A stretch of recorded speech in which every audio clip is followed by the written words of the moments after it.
Chicken മദ്ഹൂത്ത് ഉണ്ടാക്കാം. കുഴിമന്തി പോലെ തന്നെ ടേസ്റ്റുള്ള ഒരു വെറൈറ്റി ഐറ്റമാണ് ചിക്കൻ മദ്ഹൂത്ത്. അപ്പോൾ അതെങ്ങനെയാണ് ഉണ്ടാക്കുന്നതെന്ന് നോക്കാം. അപ്പോൾ അതിനുള്ള മസാല നമുക്ക് ആദ്യം തയ്യാറാക്കാം.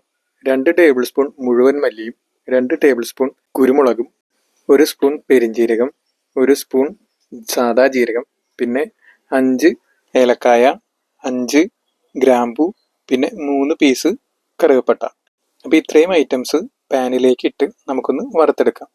ഇനി ചൂടാറിയതിന് ശേഷം ഒരു മിക്സിയുടെ ജാറിലേക്കിട്ട് നമുക്ക് നൈസായിട്ടൊന്ന് പൊടിച്ചെടുക്കാം. ഇനി ഈ പൊടിച്ചെടുത്തതിന് ഒരു 2 ടേബിൾ സ്പൂൺ മസാല നമുക്ക് കഴുകി വെച്ചിരിക്കുന്ന ചിക്കനിലേക്ക് ചേർത്ത് കൊടുക്കാം. അതിൻ്റെ കൂടെ 2 ടീസ്പൂൺ കാശ്മീരി മുളക് പൊടി, പിന്നെ ആവശ്യത്തിന് ഉപ്പ് എന്നിവ ചേർത്ത് നമുക്ക് ചിക്കൻ നന്നായിട്ട് തിരുമ്മി യോജിപ്പിക്കാം. കാശ്മീരി മുളക് പൊടിക്ക് പകരം ശരിക്കും ചില്ലി ഫ്ലേക്സ് ആണ് എടുക്കേണ്ടത്. പക്ഷേ കുട്ടികൾക്ക് എരിവ് അധികം ഇഷ്ടമില്ലാത്തതുകൊണ്ട് ഞാൻ കാശ്മീരി മുളക് പൊടി എടുത്തതേ ഉള്ളൂ.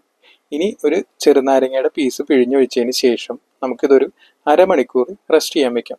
ഇനി ഒരു കുക്കർ എടുത്ത് അതിനകത്തേക്ക് 2 ടീസ്പൂൺ നെയ്യ് ഒഴിച്ചതിന് ശേഷം നമുക്ക് അരിഞ്ഞു വെച്ചിരിക്കുന്ന സവാള, ക്യാപ്സിക്കം, പിന്നെ ഒരു ഉണക്ക നാരങ്ങ, പിന്നെ 2 മാഗി ക്യൂബ് ഇത്രയും ഇട്ട് കൊടുത്ത് നമുക്കൊന്ന് മിക്സ് ചെയ്ത് യോജിപ്പിച്ചതിന് ശേഷം അതിൻ്റെ മീതെ നമ്മൾ മാരിനേറ്റ് ചെയ്ത് വെച്ചിരിക്കുന്ന ചിക്കൻ്റെ ഓരോ പീസുകളായിട്ട് ഇട്ട് കൊടുക്കാം.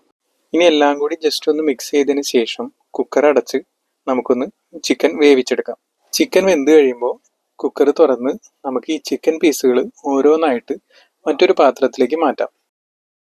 ഇനി ബാക്കിയുള്ള ചിക്കൻ്റെ സ്റ്റോക്കിലാണ് നമ്മൾ റൈസ് വേവിച്ചെടുക്കുന്നത്.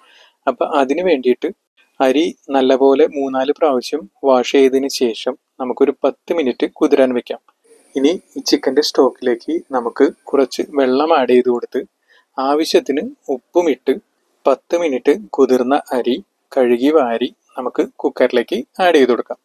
അതിനുശേഷം കുക്കറിൻ്റെ വിസിൽ ഊരി മാറ്റിയിട്ട് അരി നമുക്കൊന്ന് വേവിച്ചെടുക്കാം. അപ്പോൾ അരി ഓവർ കുക്ക്ഡ് ആവാൻ നിൽക്കണ്ട, കാരണം ഇത് കഴിഞ്ഞ് ചിക്കൻ ഇട്ടുകൊണ്ട് നമുക്കൊന്നുകൂടി വേവിക്കാനുള്ളതാണ്.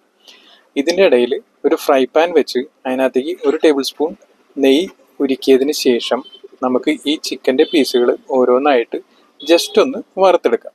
ചിക്കൻ ഒരു പ്രത്യേക ടേസ്റ്റ് കിട്ടുന്നതിന് വേണ്ടിയിട്ടാണ് നമ്മൾ നെയ്യിൽ ഇത് വറുത്തെടുക്കുന്നത്. ഇനി അരി 3/4 ഭാഗം വേവായി കഴിയുമ്പോൾ കുക്കർ തുറന്ന് നമുക്ക് ചിക്കൻ്റെ ഓരോ പീസുകൾ അതിനകത്തേക്ക് ആഡ് ചെയ്ത് കൊടുക്കാം. ഇനി ഫ്ലെയിം ലോ ഫ്ലെയിമിലേക്ക് ആക്കിയിട്ട് നമുക്ക് ഒരു 10 മിനിറ്റ് വിസിലിടാതെ ഒന്ന് വേവിച്ചെടുക്കാം.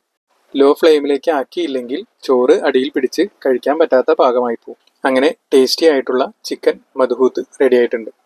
മന്തി കഴിക്കുന്ന പോലെ തന്നെ ഒരു വെറൈറ്റി ടേസ്റ്റാണ്. സാലഡും മയോണൈസും കൂട്ടി കഴിക്കുകയാണെന്നുണ്ടെങ്കിൽ ഒരു പ്രത്യേക ടേസ്റ്റ് ആയിരിക്കും. നമ്മളിവിടെ മയോണൈസ് യൂസ് ചെയ്യുന്നില്ല. പിന്നെ എപ്പോഴും ചില്ലി ഫ്ലേക്സ് ചേർക്കാൻ നോക്കുക. എൻ്റെ മക്കൾക്ക് എരിവ് അധികം ഇഷ്ടമില്ലാത്തതുകൊണ്ടാണ് ഞാൻ കാശ്മീരി മുളക് പൊടി ചേർത്തത്. ചില്ലി ഫ്ലേക്സ് ആണ് ചേർക്കുന്നതെങ്കിൽ ഈ ഒരു കളറും ആയിരിക്കില്ല, ചിക്കന് ഒരു വെറൈറ്റി കളറും ആയിരിക്കും. അപ്പോൾ നമ്മുടെ ചിക്കൻ മദ്ഹൂത്ത് റെഡി ആയിട്ടുണ്ട്. നമുക്കിനി എൻജോയ് ചെയ്യാം.